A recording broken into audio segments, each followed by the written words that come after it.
It's a Wonderful Life was first released in 1946.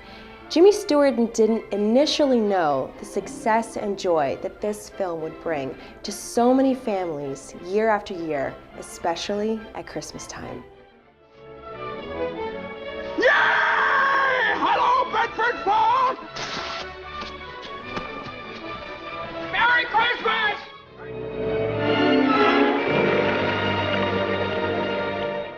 It's a Wonderful Life stars Jimmy Stewart as George Bailey, a man who has given up his dreams in order to help others and whose imminent suicide on Christmas Eve brings about the intervention of his guardian angel Clarence, who shows George all the lives he has touched and how different life in his community of Bedford Falls would be if he had never been born.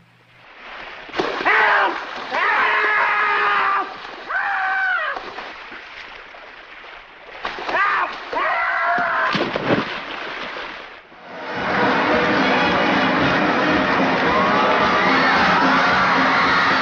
It's a Wonderful Life was nominated for 5 Oscars and has become recognized by the American Film Institute as one of the 100 best American films ever made.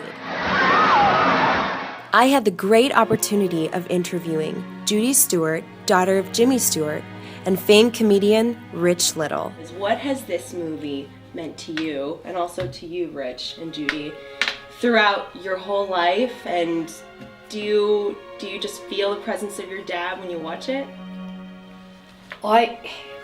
Growing up with that movie, I always felt that Dad was everybody's father, and he was sort of like, we used to call him the urban legend as kids, because it's just, I always felt that a lot of other people had a claim to him besides us.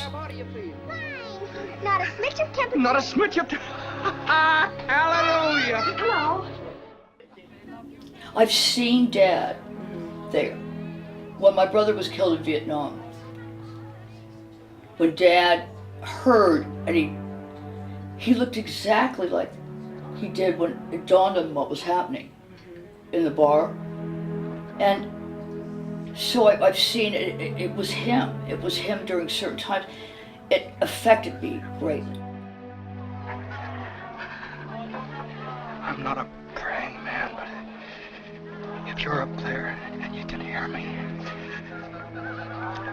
show me the way. I'm at the end of my rope, right? Show me the way, oh God. Rich Little, personal friend of Jimmy Stewart, shares his thoughts on the movie.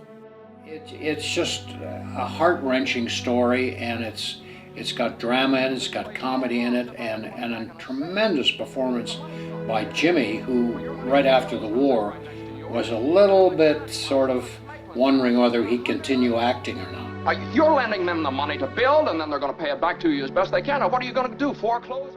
Little's impersonation of Jimmy keeps his spirit alive. The little bell rang. Right. Every time you hear a bell ring, an angel, I guess you ask them to go get the door.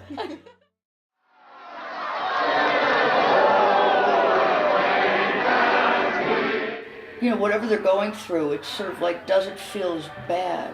It's a movie of hope, and that's what people need, particularly around Christmas. You know, it's right before New Year's. It's sort of like a renewal, and that movie sort of sets the stage for it. What's that? That's a Christmas present from a very dear friend of mine. Look, Daddy, teacher says every time a bell rings, an angel gets his wings. That's right. That's right. Attaboy, Clarence. And remember, no man is a failure who has friends.